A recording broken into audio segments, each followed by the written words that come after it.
Welcome to జేజేహే news. ముందుగా headlines చూద్దాం. ఏపీలో మరికొన్ని నెలల్లో ఎన్నికలు. పలు నియోజకవర్గాలకు ఇన్ఛార్జీలను మార్చుతున్న వైసీపీ హైకమాండ్. వచ్చిపోయే నేతలతో రద్దీగా మారిన తాడేపల్లి సీఎం క్యాంపు కార్యాలయం.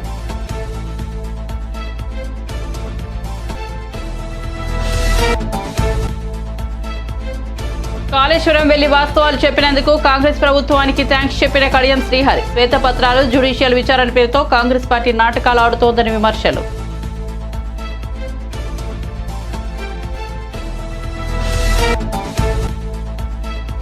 ఏపీ వైద్య ఆరోగ్య శాఖకు కేంద్ర మంత్రి ప్రశంసలు. ఏపీ ప్రభుత్వం వైద్య ఆరోగ్య రంగంపై ప్రత్యేక దృష్టి సారించిందన్న మాండవీయ. ఏపీకి ఆరోగ్య రంగంలో సంపూర్ణ సహకారం అందిస్తామని హామీ.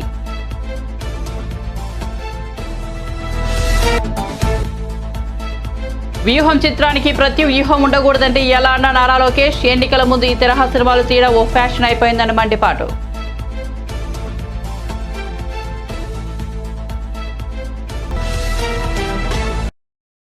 ఇక వార్త వివరాల్లోకి వెళ్తే ఏపీలో రెండోసారి కూడా అధికారంలోకి రావాలని సీఎం జగన్ నాయకత్వంలోని వైసీపీ కృతనిశ్చయంతో ఉంది. అందుకే ఖచ్చితంగా గెలుస్తారన్న నమ్మకం ఉంటే తప్ప ఎవరికి కూడా సీఎం జగన్ టికెట్ పై భరోసా ఇవ్వడం లేదు. నమ్మకం లేని వివిధ నియోజకవర్గాలకు ఇన్ఛార్జీలను మార్చుతున్నారు.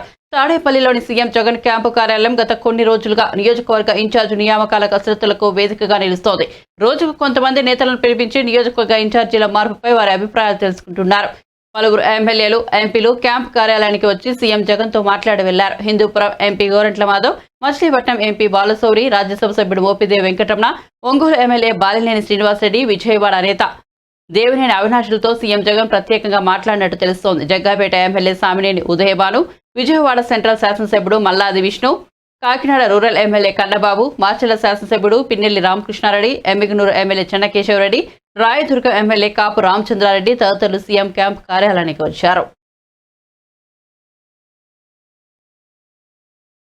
ఏపీ వైద్య ఆరోగ్య శాఖ తీరు బేష్ అంటూ కేంద్ర వైద్య ఆరోగ్య శాఖ మంత్రి మన్సుఖ్ మాండవీయ ప్రశంసల వర్షం కురిపించారు. ఏపీ సీఎం జగన్ రాష్ట్ర వైద్య ఆరోగ్య మంత్రి విడుదల రజనీని ప్రత్యేకంగా అభినందించినట్టు తెలిపారు. ఆరోగ్య రంగంపై ఏపీ ప్రభుత్వం ప్రత్యేక దృష్టి సారించడం స్ఫూర్తిదాయకమని పేర్కొన్నారు.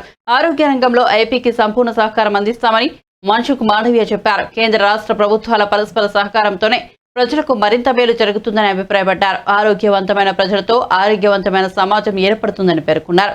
మన్సుఖ్ మాండవీయ విజయవాడ జీజీహెచ్ లో క్రిటికల్ కేర్ బ్లాక్ నిర్మాణానికి శంకుస్థాపన చేశారు. ఈ సందర్భంగా ఏర్పాటు చేసిన కార్యక్రమంలో ఆయన ఈ వ్యాఖ్యలు చేశారు. अच्छा परफॉर्मेंस करा है और जो स्टेट अच्छा काम करता है, हमारे रजनी जी ऑनरेबल हेल्थ मिनिस्टर मेरे पास दिल्ली आती है, कई काम लेके आती है, भैया मुझे ये चाहिए, हमारा स्टेट में वो करना है, हमें क्रिटिकल केयर यूनिट बनाना है, हमें ये हॉस्पिटल में ऑपरेशन के लिए ये मेडिकल डिवाइस की रिक्वायरमेंट है, हमें मेडिकल कॉलेज बढ़ानी है. दोस्तों, हेल्थ सेक्टर में एक समय था हम कहते थे राज्य की ओर से सेंट्रल गवर्नमेंट के लिए फंड के लिए जाते थे, पैसा दो पैसा दो. सेंट्रल गवर्नमेंट पैसा देती थी उपकार के भाव से. दोस्तों, हम उपकार के भाव से नहीं मानते हैं. हम हमारी जिम्मेवारी समझते हैं स्टेट को स्ट्रेंथन करने के लिए स्टेट गवर्नमेंट को हर संभव मदद करें. और इसलिए हम कहते हैं खर्च करो खर्च करो. मैं रजनी जी को एश्योर करना चाहता हूं कि आपके यहां हेल्थ सेक्टर में भारत सरकार की ओर से मदद के लिए कोई कमी नहीं रहेगी. आप जितना खर्च करते चलोगे, ये 5 साल का प्लान है. आंध्र प्रदेश 2 साल में पूरा करे तो मैं 2 साल में सारा पैसा दे दूंगा. मैं सुबह में कृष्णा बाबूजी मेरे से बात कर रहे थे, मैंने कहा आप खर्च करना चालू करो, पैसा देने में मैं दिक्कत नहीं होने दूंगा. కోవిడ్ తర్వాత పేద ప్రజలకు ఉచిత వైద్యం అందించేందుకు ప్రధాని నరేంద్ర మోదీ తీసుకున్న నిర్ణయానికి ధన్యవాదాలు తెలుపుతున్నట్లు తెలుగుదేశం ఎంపీ కేసినేని అన్నారు. శుక్రవారం విజయవాడలో ఆయన మీడియాతో మాట్లాడుతూ విజయవాడకు క్రిటికల్ కేర్ సౌకర్యం కల్పించిన కేంద్ర ఆరోగ్య కుటుంబ సంక్షేమ శాఖ మంత్రి మన్సుఖ్ మాండవీయకు కృతజ్ఞతలు తెలిపారు. 3 నెలల తర్వాత ప్రభుత్వం అధికారంలోకి వస్తుందని, నారా చంద్రబాబు నేతృత్వంలో పాత జీజీహెచ్ ని ఎయిమ్స్ తరహాలో అభివృద్ధి చేస్తామని స్పష్టం చేశారు. ఈ ప్రభుత్వ హయాంలో పాత జీజీహెచ్ లో రోగులకు మంచినీరు సరఫరా చేయడం లేదని జగన్ ప్రభుత్వంపై ఆయన విమర్శించారు. క్రిటికల్ కేర్ బ్లాక్ BSLV-3 ల్యాబ్లను కేంద్ర ప్రభుత్వం తన సిఫారసు మేరకే మంజూరు చేసిందన్నారు. వైసీపీ అభ్యర్థి నియోజకవర్గాలను మార్చడం పార్టీకి ఇష్టమని, తాను పార్టీకి వ్యతిరేకంగా మాట్లాడనని కేసినాని స్పష్టం చేశారు. ఈరోజు ఇక్కడ విజయవాడ పాత ప్రభుత్వ జనరల్ హాస్పిటల్లో 23 కోట్లతో కేంద్ర ప్రభుత్వం క్రిటికల్ కేర్ హాస్పిటల్ ఇక్కడ కేంద్ర మంత్రివర్యులు ఆరోగ్య శాఖ మంత్రివర్యులు మన్సుఖ్ మాండవీయ గారి చేతుల మీదుగా శంకుస్థాపన చేసుకోవడం జరిగింది. నిజంగా అభినందనీయం. నిజంగా నరేంద్ర మోడీ గారికి అట్లాగే కేంద్ర మంత్రి గారికి నేను కృతజ్ఞతలు తెలియజేస్తాను. ఎందుకంటే అప్పటి ముఖ్యమంత్రి చంద్రబాబు నాయుడు గారు 2017 చివరిలో ఇక్కడ ఈ విజయవాడ ప్రాంతానికి ఒక మంచి తల్లి పిల్లల హాస్పిటల్ ఉండాలి, ఉమెన్ అండ్ చైల్డ్ హాస్పిటల్ అని చెప్పి ఆ రోజున దాదాపు 50 కోట్లతో ఇక్కడ శాంక్షన్ చేస్తే ఫౌండేషన్ వేసి ఒక ఫ్లోర్ కన్స్ట్రక్షన్ పూర్తయిన తర్వాత పని ఆపేశారు డబ్బులు లేక. చేతులు ఎత్తేసారని చెప్పి ఆ రోజు నేను వెంటనే కేంద్ర మంత్రి గారికి, ఆరోగ్య శాఖ మంత్రి గారికి, అలా రాష్ట్ర ప్రభుత్వానికి, కలెక్టర్ కూడా నేను విజ్ఞప్తి చేశాను. మీ వల్ల పూర్తి చేయగలిగితే చేయండి, లేకపోతే మాకు అప్పచెప్పండి. కేంద్ర ఫండ్స్ నుంచి అయినా సరే, లేకపోతే ఫండ్స్ నుంచి అయినా తీసుకొచ్చి ఈ కార్యక్రమం పూర్తి చేస్తామని చెప్పి నేను లేఖ రాయడం జరిగింది. ఆ తర్వాత హెల్త్ మినిస్టర్ గారు స్పందించి ఇక్కడ క్రిటికల్ కేర్ ఇప్పుడు ఏదైతే ఆ రోజు చంద్రబాబు నాయుడు గారు మనకి బడ్జెట్ ఇచ్చి ఫ్లోర్ కంప్లీట్ చేశారో దాని మీద నుంచి ఒక క్రిటికల్ కేర్ సెంటర్ 23 కోట్లు, 18 కోట్లు బిల్డింగ్కి, అట్లాగే 17 కోట్లు ఇన్ఫ్రాస్ట్రక్చర్ మీ ఎక్విప్మెంట్కి ఇవ్వడం, నా అభ్యర్థన మీదకి ఇవ్వడం నిజంగా కూడా చాలా అభినందనీయం. అట్లాగే మీరు హెల్త్ ఇన్ఫ్రాస్ట్రక్చర్లో చేస్తే పూర్తిగా రాష్ట్ర ప్రభుత్వం పూర్తిగా విఫలమైంది. ముఖ్యంగా నా విజయవాడ పార్లమెంట్ సంబంధించి. ఎందుకంటే ఆ రోజు 180 ఎకరాలు ఎయిమ్స్కి చంద్రబాబు నాయుడు గారు మంగళగిరిలో ఇస్తే 2000 కోట్ల రూపాయలు కేంద్ర ప్రభుత్వం పెడితే ఇప్పుడు వరకు దానికి వాటర్ ఫెసిలిటీ ఇవ్వడానికి ఎన్నిసార్లు అభ్యర్థించినా అక్కడ లోకల్ లీడర్స్ కానీ లేదా ఎయిమ్స్ డైరెక్టర్ కానీ ఇంతవరకు వాటర్ ఫెసిలిటీ కూడా రాష్ట్ర ప్రభుత్వం ప్రొవైడ్ చేయలేకపోయింది. ఎయిమ్స్కి బ్రహ్మాండమైన ఫెసిలిటీ 2000 కోట్ల రూపాయలు కేంద్ర ప్రభుత్వం 180 ఎకరాల చంద్రబాబు నాయుడు గారు ఆ రోజు రాష్ట్ర ప్రభుత్వం నుంచి ఇచ్చారు.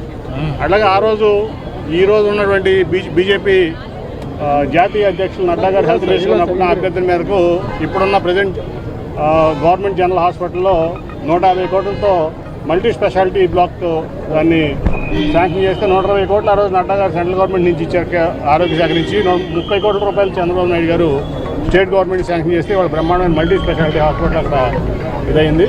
కాబట్టి ఏదైతే ఈ ప్రాంతంలో హెల్త్ కేర్లో రాష్ట్ర ప్రభుత్వం విఫలమైందో కేంద్ర ప్రభుత్వం మాకు హెల్ప్ చేస్తుంది.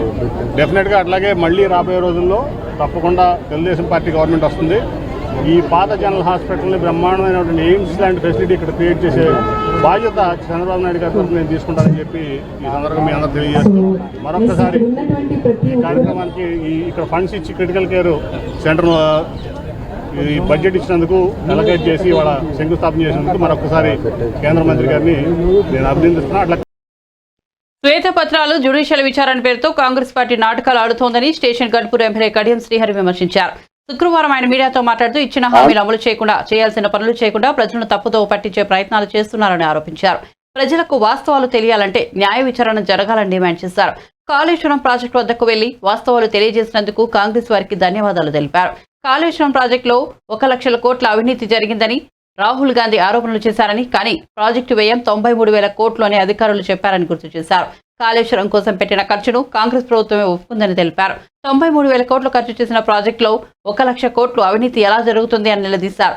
కాళేశ్వరం ప్రాజెక్టు కింద 1 ఎకరాకు నీరు ఇవ్వలేదని ఆరోపిస్తున్నారని, కానీ 98,000 ఎకరాలకు నీరు ఇచ్చినట్లు అధికారులే చెప్పారని తెలిపారు. మాట ఇచ్చిన ప్రకారము, తేదీలు ప్రకటించిన ప్రకారము అమలు చేయలేక కాలయాపన చేయడానికి, ప్రజల దృష్టిని మరల్చడానికి శ్వేతపత్రాల పేరిట, జ్యుడిషియల్ ఎంక్వైరీల పేరిట, ప్రాజెక్టుల సందర్శన పేరిట కొత్త డ్రామాకు తెరదీసినట్టుగా కనిపిస్తున్నారు. చేయవలసిన పని చేయకుండా ప్రజలను మరొకసారి డైవర్ట్ చేయడానికి ప్రయత్నం చేస్తున్నట్టుగా కనిపిస్తున్నారు. మేము శ్వేత పత్రాలను స్వాగతిస్తున్నాం, జ్యుడిషియల్ ఎంక్వైరీలను కూడా స్వాగతిస్తున్నాం. అవి మేము కోరుకున్నాం కూడా. రాష్ట్ర ప్రజలకు వాస్తవాలు తెలియాలి అంటే జ్యుడిషియల్ ఎంక్వైరీ జరగాలని మేమే కోరుకున్నాం.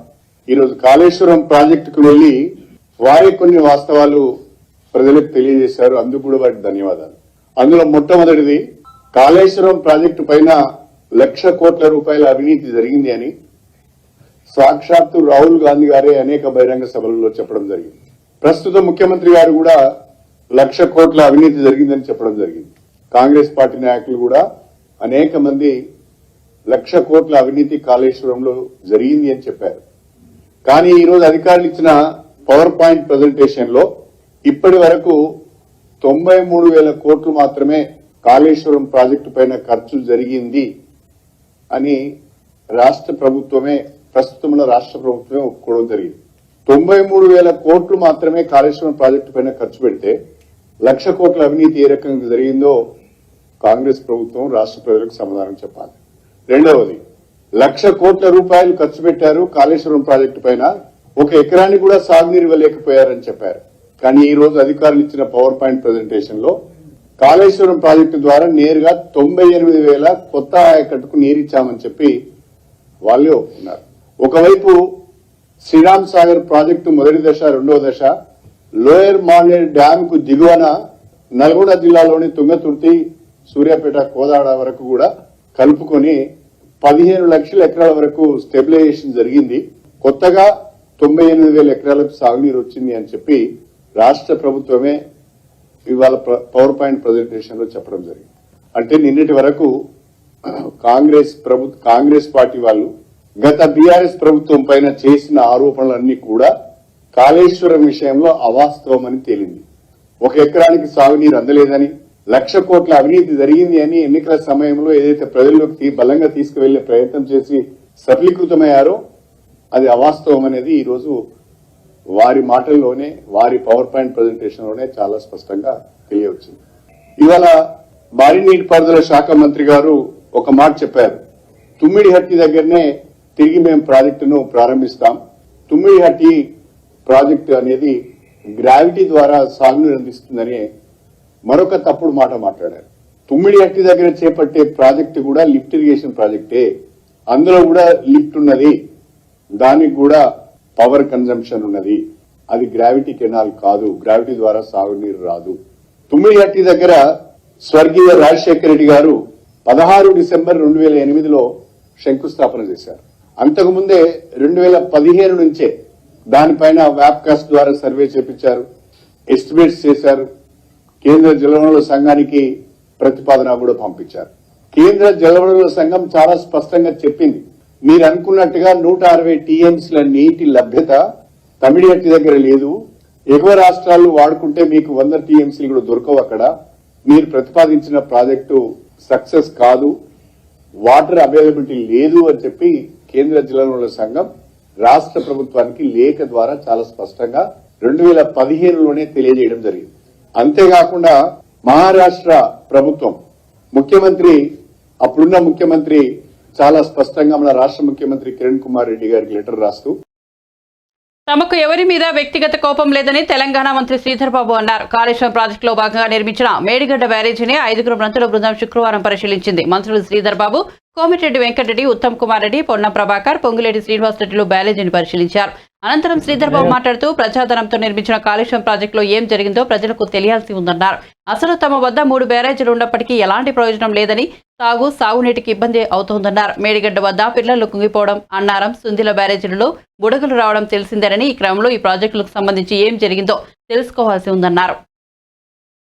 సరే, ఆ ప్రాణహిత చేవెళ్ళ 11,000 కోట్లు కూడా యాడింగ్ సార్ దీంట్లో అది కాకుండా సరే నేనేమంటున్నా, అది తుమ్మడిహట్టిలో ప్రాణహిత చేవెళ్ళ కడితే ఇప్పుడు పూర్తయిపోయి 38,000 కోట్లతో 16 లక్షల ఎకరాల ఆయకట్టు వచ్చింది. ఇప్పుడు 93,000 కోట్లు ఖర్చు పెట్టి 1 లక్ష ఎకరాలు కూడా ఆయకట్టు రాలేదు. ఇది ఇంత నాసిరకం పనులు. మరి ఏందో ఈ కమిషన్ల కక్కుర్తి, అసలు ఈ క్వాలిటీ లేకపోవడం, ఈ అసమర్థత, ఈ చేతగంతనం, ఈ తొందరపాటు, ఏ కారణమైనా తప్పనిసరిగా జ్యుడిషియల్ ఎంక్వైరీ, ఎక్స్పర్ట్స్ ఎంక్వైరీలో తేల్చాలని చెప్పి నేను మనం తప్పు చేసిన వాళ్ళకి శిక్ష తప్పదు అని చెప్పి నేను మనం ఎల్ఎన్టీ వాళ్ళు ఈయన దోషులుగా మేము 3 బ్యారేజెస్ కి ఇప్పుడు ప్రమాదంలో ఉన్నాయి. ఇది గత ప్రభుత్వ నిర్వాహకం ఒక్కసారి ఆలోచన చేయండి. ఇప్పటివరకు కాళేశ్వరం ప్రాజెక్టుపై ఖర్చు పెట్టిన సొమ్ము 93,500 కోట్ల రూపాయలు. మన అందరి జీవితాలు బ్యాంకులలో తాకట్టు పెట్టి హై కాస్ట్ లోన్స్ తీసుకొచ్చి మరి ఇటువంటి ప్రాజెక్టులు నిర్మించిన వాళ్లపై ప్రజలు కూడా మరి వాళ్ళు ఏ విధంగా పనిచేశారో ఇది వాళ్ళ పనితీరుకు నిదర్శనం అని చెప్పి నేను మనవి చేస్తున్నాను. 93,000 కోట్ల వ్యూహం చిత్రానికి ప్రతివ్యూహం ఉండకూడదంటే ఎలా అని టీడీపీ జాతీయ ప్రధాన కార్యదర్శి నారా లోకేష్ ప్రశ్నించారు. మంగళగిరిలో మీడియాతో మాట్లాడిన ఆయన ఎన్నికల ముందు ఈ తరహా సినిమాలు తీయడం ఓ ఫ్యాషన్ అయిపోయిందని మండిపడ్డారు. ఇలాంటి సినిమాలకు జగనే డబ్బులు పంచుతున్నారని ఆరోపించారు. కదా అంటే ఇదొక కొత్త ఫ్యాషన్ గా మొదలైంది. కరెక్ట్ గా ఎన్నికల ముందల ప్రతిపక్ష పార్టీల పైన బురద చల్లుతాం, ఉంది లేనట్టు చూపిస్తాం, సినిమాలు వేస్తాం. ఇది చూస్తే ఈ సినిమా అయ్యే బడ్జెట్ మొత్తం ఏకంగా సైకో జగన్ నుంచి వస్తుంది. ప్రతి రూపాయి వస్తుంది. ఇప్పటికీ ప్రొడ్యూసర్ గారు, డైరెక్టర్ గారు ఐ థింక్ 2-3 సార్లు కలిసినట్టున్నారు జగన్. నిన్న మీరు చూస్తే ఆయన తరపున అంటే రామ్ గోపాల్ వర్మ గారి తరపున పోరాడిన న్యాయ పోరాటం చేస్తున్న లాయర్ నిరంజన్ రెడ్డి గారు. ఆయన ఎవరండి? వైకాపా రాజ్యసభ సభ్యుడు. తెలంగాణ హైకోర్టులో లోకల్ కోర్టులో నిరంజన్ రెడ్డి వెళ్ళి ఆయన రామ్ గోపాల్ వర్మ తరపున పోరాడుతున్నాడు, న్యాయ పోరాటం చేస్తున్నాడు అంటే దాని అర్థం ఏంటి? దీని వెనకాల ఎవరున్నట్టు? ప్రభుత్వం. ఎస్, మాకున్న రైట్స్, రాజ్యాంగం మాకు రైట్స్ ఇచ్చింది, అది మేము కాపాడాలని కోర్టుని ఆశ్రయించాం. నిజంగానే సినిమా తీయాలంటే హూ కిల్డ్ బాబాయ్ తీయచ్చు, కోడి కత్తి పైన తీయచ్చు, ప్యాలెస్లో జరుగుతున్న అవినీతి పైన తీయచ్చు, లేదంటే ప్యాలెస్ కుట్రల పైన తీయచ్చు.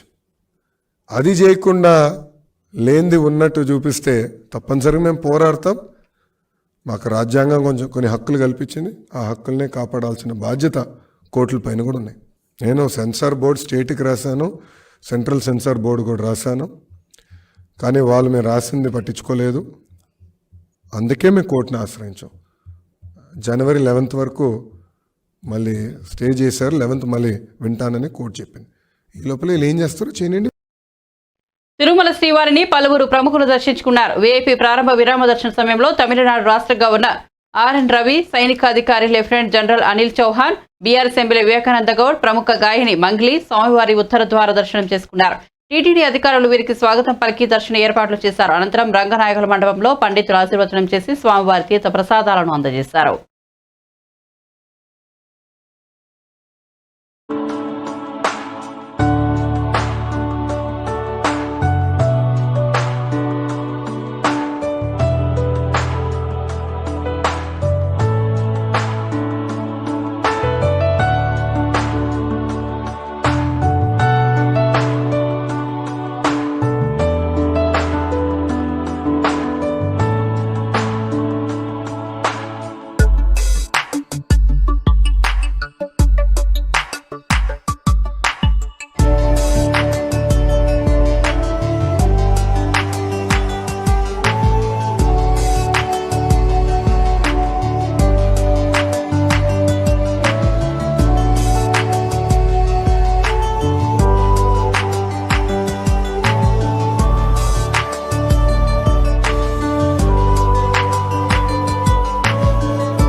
వైఎస్ఆర్సీపీ సామాజిక సాధికార బస్సు యాత్రకు అల్లూరు సీతారామరాజు జిల్లా అరకు వ్యాలీ నియోజకవర్గం ప్రజలు పెద్ద ఎత్తున తరలివచ్చి జగనన్న ప్రభుత్వానికి జైకొట్టారు. ఈ సందర్భంగా సీఎం వైఎస్ జగన్మోహన్ రెడ్డి 4.5 చేసిన మంచిని వైఎస్ఆర్సీపీ నాయకులు ప్రజలకు వివరించారు.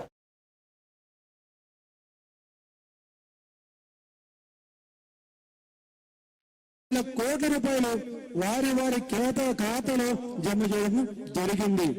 మన ప్రభుత్వానికి మన అన్నకి కులం లేదు, కులం ఉందా, మతం ఉందా? మన అన్నకి కులం లేదు, మతం లేదు, పార్టీ ఉందా? పార్టీ ఉందా? పార్టీ లేదు, కులం లేదు, మతం లేదు, పార్టీ లేదు. ఓన్లీ ఎలిజిబిలిటీ ఉంటే చాలు. ఎలిజిబిలిటీ ఉంటే పథకాలన్నీ నేరుగా అందరికి ఇస్తున్నాము, భరోసాగా ఇస్తున్నాము. ఇది మన జగనన్న పరిపాలన జరుగుతున్న అభివృద్ధి కార్యక్రమాలు. గత ప్రభుత్వం అయితే ఓన్లీ పసుపు చొక్కాలు వేసుకున్న వాళ్ళకి జన్మభూమి కమిటీ పేరుతో లంచాలు తీసుకొని వారికి పథకాలు అమలయ్యేది. కానీ ఈ రోజు మన ప్రభుత్వంలో వివక్ష లేదు, జాతి లేదు, కులం లేదు, మతం లేదు, అందరికీ ప్రభుత్వ పథకాలు చేరవచ్చిన ఘనత మన జగనన్న గారిది. మన కోసం, మన పిల్లల భవిష్యత్తు కోసం ఆలోచించే ఏకైక నాయకుడు ఉన్నారంటే మన అన్న జగన్మోహన్ రెడ్డి గారే. నిజంగా మన చింతపల్లి వచ్చి ఆ రోజు దాదాపు 2.5 గంటల సేపు విద్య కోసం మాత్రమే మాట్లాడారు. మన పిల్లల భవిష్యత్తు బాగుండాలని గొప్ప గొప్ప ఇనిషియేటివ్ తీసుకొచ్చి, అంటే భవిష్యత్తులో వాళ్ళకి ఎటువంటి ఇబ్బంది కలగకూడదని విద్య కోసమే ప్రత్యేకించి కేటాయించి మన ప్రాంతానికి వచ్చి, అది పుట్టినరోజు నాడు మన ప్రాంతానికి వచ్చి మన పిల్లల భవిష్యత్తు కోసం ఏర్పాటు చేసిన ప్రతి ఒక్క స్కీమ్ ఆ రోజు తెలియజేయడం జరిగింది. అలాగే కాకుండా మన ప్రాంతాల్లో ఈరోజు మనకి ఇక్కడ హుక్కుంపేట నుంచి చాలా దగ్గర పాడేలో చూసుకుంటే ఆల్మోస్ట్ 80% మన మెడికల్ కాలేజ్ శరవేగంగా పూర్తవుతుందా లేదా? మన మెడికల్ కాలేజ్ పూర్తయిన తర్వాత మన వైద్యం కోసం మనకు వైజాగ్ దాకా పరిగెట్టే అవసరం లేదు, మనం పాడేరు దాకా వెళ్తే సరిపోతుంది. ఇంకా మన పిల్లలు ఇదే మన ప్రాంతం పక్కనే సాలూరు, ఇలా వెళ్ళిపోతే దగ్గరే. కాకపోతే సాలూరులో మన భవిష్యత్తు తరాల కోసం గిరిజన యూనివర్సిటీ ఏర్పాటు చేశారు. ఇంకొంచెం ముందుకెళ్తే కుర్పంలో మన పిల్లల భవిష్యత్తు కోసం ఇంజనీరింగ్ కళాశాల ఏర్పాటు చేశారు. అలాగే ఏజెన్సీలో ఉన్న అన్ని హాస్పిటల్స్ ని మల్టీ స్పెషాలిటీ వైద్యం కోసం ఎవరు దూరంగా వెళ్ళకూడదని ఓన్లీ గిరిజన ప్రాంతాల కోసమే అత్యధికంగా అభివృద్ధి పనులన్నీ జగనన్న గారు మన కోసం తీసుకొచ్చారు. 32 లక్షల మంది ఆదివాసీ బిడ్డలని తీవ్రంగా అవమానించినటువంటి వ్యక్తి చంద్రబాబు నాయుడు. అదే మన జగన్మోహన్ రెడ్డి గారు ముఖ్యమంత్రి అయినటువంటి వెంటనే కేవలం మంత్రి పదవి ఇవ్వటమే కాదు, తన ప్రక్కన కూర్చోబెట్టుకోవడానికి ఉప ముఖ్యమంత్రి కూడా ఇచ్చేటువంటి ఘనత భారతదేశం మొత్తంలో కూడా కేవలం జగన్మోహన్ రెడ్డి గారు ఆదివాసీ బిడ్డలను గౌరవించారన్న సంగతి మర్చిపోకూడదని కూడా మీకు మనవి చేస్తున్నా. ఎన్నో సంవత్సరాల కళ రాజ్యాంగపరమైనటువంటి హక్కులు గిరిజన ప్రజానీకానికి ఉండాలి. ఆ హక్కుల్ని కాపాడుకోవటం ప్రత్యేక కమిషన్ కావాలి. ఆ కమిషన్ ఏర్పాటు చేయాలని 20-30 సంవత్సరాల నుంచి రాష్ట్రంలో ఉన్నటువంటి ఆదివాసీ సంఘాలు, ఆదివాసీ బిడ్డలు, ఆదివాసీ శాసనసభ్యులు ఎన్నిసార్లు విజ్ఞప్తి చేసినా గడిచినటువంటి పాలకులు ఎవరూ పట్టించుకోలా. కేవలం జగన్మోహన్ రెడ్డి గారు ముఖ్యమంత్రి అయిన తర్వాత రాజ్యాంగపరమైనటువంటి మన హక్కులు కాపాడటానికి ఎస్టీ కమిషన్ ని ఏర్పాటు చేసినటువంటి ఘనత మన ముఖ్యమంత్రి జగన్మోహన్ రెడ్డి గారికి దక్కుతున్నట్టుగా మీకు మనవి చేస్తున్నా. అంతేకాదు, వెంటనే ట్రైబల్ అడ్వైజరీ కమిటీ వేశారు, ట్రైకర్ సభ్యులు నియమించారు, గిరిజన కార్పొరేషన్ నియమించారు. అన్ని పదవులు గిరిజన ప్రజానీకానికి అందించినటువంటి ఘనత మన నాయకుడిదని ఈ సందర్భంగా మీకు మనవి చేస్తున్నా. ఈ రోజు సామాజిక సాధికార బస్సు యాత్ర ద్వారా అన్ని వర్గాల వారికి కూడా సాయం చేసినటువంటి ఏకైక నాయకుడు ఎవరంటే వైఎస్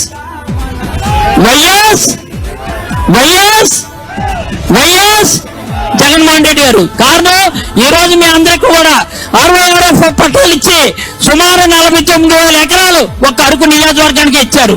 49,000 ఎకరాలు 66 పట్టాలు ఇచ్చినటువంటి ఘనత కూడా జగన్మోహన్ రెడ్డి గారిది. ఎందుకంటే ఇక్కడ ఉన్నటువంటి ఆయన డిఎన్ఏలో ఉంది. ఎప్పుడు కూడా ఆయన ఏంటంటే ఆదివాసుల పక్షపాతి. ఎందుకంటే వైఎస్ రాజశేఖర రెడ్డి గారు ఉండేటప్పుడు అటవీ హక్కుల చట్టాన్ని తీసుకొచ్చి అటవీ హక్కుల చట్టంలో వాళ్ళకి ఎన్నో రుణాలు తెచ్చుకోవడం కానీ, బ్యాంకుకి వెళ్ళి అప్పులు తెచ్చుకోవడం కానీ, అప్పుల వల్ల మీకు తప్పుడు పోవాలనే ఉద్దేశంతో ఆ రోజు అటవీ హక్కుల చట్టాన్ని తీసుకొచ్చినటువంటి ఘనత. Tollywood choreographer Jani master anganwadi కార్యకర్తల సమ్మెకు మద్దతు తెలిపారు. తన స్వస్థలం నెల్లూరు విచ్చేసిన జానీ మాస్టర్ అంగన్వాడీ కార్యకర్తల శిబిరానికి వచ్చారు. అంగన్వాడీ కార్యకర్తలతో కలిసి నిరసన తెలిపారు. అంగన్వాడీల జీతం పెంచుతానని ఎన్నికల ముందు హామీ ఇచ్చిన జగన్ అధికారంలోకి రాగానే మాట తప్పడం తగదని జానీ మాస్టర్ పేర్కొన్నారు. కాన్పు తర్వాత తన భార్య 2 బిడ్డలతో ఎంతో మంది ఇబ్బంది పడిందని, అలాంటి ఎంతో మంది బిడ్డలను ఓపికతో ఆదరిస్తున్న అంగన్వాడీ తల్లుల న్యాయమైన డిమాండ్లను నెరవేర్చాలని కోరారు. మద్దతు తెలపాలంటే నేను చెప్పాను కదా, ఇక్కడి నుంచి వచ్చినవాడిని, ఊరుగురించి నుంచి వచ్చినవాడిని. అక్కడ కూడా నేను తిన్నవాడిని, చదివినవాడిని. బిషప్ షోరీ హై స్కూల్లో చదివినవాడిని నేను. మన బిషప్ షోరీ స్కూల్ ఉంది కదా అక్కడంతా. సో ఎన్ని ప్రాబ్లమ్స్ తెలుసు. నేను వచ్చింది పాత చెక్ పోస్ట్, నేను పుట్టింది అక్కడ పాత చెక్ పోస్ట్ దగ్గర. అక్కడ అందరూ ఉన్నారు. ఇది ప్రతి ఒక్క కులాలకు సంబంధించిన వాళ్ళు కానీ, ప్రతి ఒక్క ఇది చేపలు పట్టేవాళ్ళు అందరూ, బిస్కెట్ పనులు చేసుకునే వాళ్ళు, మెకానిక్ పనులు చేసుకునే అందరూ ఉన్నారు. కాబట్టి నాకు అక్కడి నుంచి వచ్చాను కాబట్టి నాకు తెలుసు వాళ్ళ పిల్లలు ఎలా ఉన్నారు, ఏం చేస్తున్నారు, ఏం చేస్తున్నారు, వీళ్ళు ఎంత బాగా చూసుకుంటారని చెప్పి. సో నాకు కొంచెం బాధ వేసింది ఏంటంటే, ఒక లేడీ అంటే ఒక ఆడపిల్లలు వచ్చి అమ్మలు అక్కలు చెల్లి వచ్చి రోడ్డు మీద చాలా రోజుల నుంచి నిదానం చేస్తున్నా కూడా అది ముందుకు పోకపోవటం అనేది కొంచెం ఇబ్బంది వేసి, సరే నా వల్ల ఏదైనా అవుతుందేమో, నా మాట సహాయం ఏమైనా పనికొస్తుందేమో వాళ్ళకని చెప్పి నేను రావటం జరిగింది. సో నా మద్దతు తెలపడం జరిగింది. సార్ అది తెలియదు సార్. ఏ పార్టీ నుంచి సార్ మద్దతు అనేది ఇంకా దాని గురించి నేను తర్వాత మాట్లాడతాను సార్. ఏంటంటే సార్ మీరు మళ్ళీ ఒక మాట మళ్ళీ చెప్తాను, పెట్టుకోండి సార్. రామ్ గోపాలమ్మ గారికి పవన్ కళ్యాణ్ గారు అంటే ఎంత ఇష్టం, జానీ మాస్టర్కి జగన్ గారు అంటే ఎంత ఇష్టం.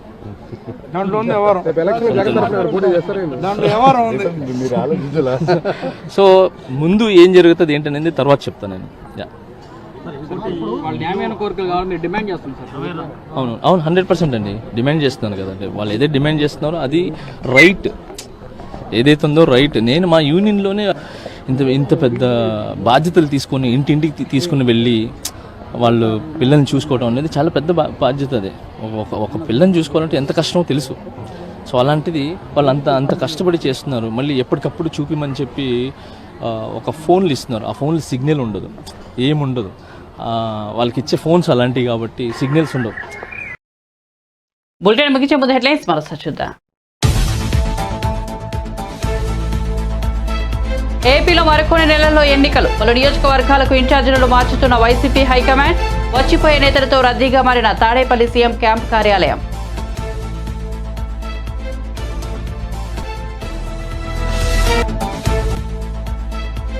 కాళేశ్వరం వెళ్లి వాస్తవాలు చెప్పినందుకు కాంగ్రెస్ ప్రభుత్వానికి థ్యాంక్స్ చెప్పిన కడియం శ్రీహరి. శ్వేతపత్రాలు, జ్యుడిషియల్ విచారణ పేరుతో కాంగ్రెస్ పార్టీ నాటకాలు ఆడుతోందని విమర్శలు.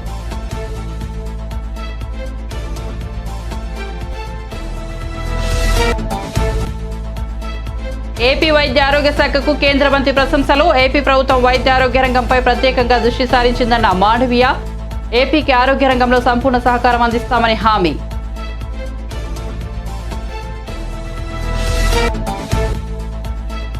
వ్యూహం చిత్రానికి ప్రతి వ్యూహం ఉండకూడదంటే ఎలా అన్న నారా లోకేష్. ఎన్నికల ముందు ఈ తరహా సినిమాలు తీయడం ఓ ఫ్యాషన్ అయిపోయిందని మండిపాటు.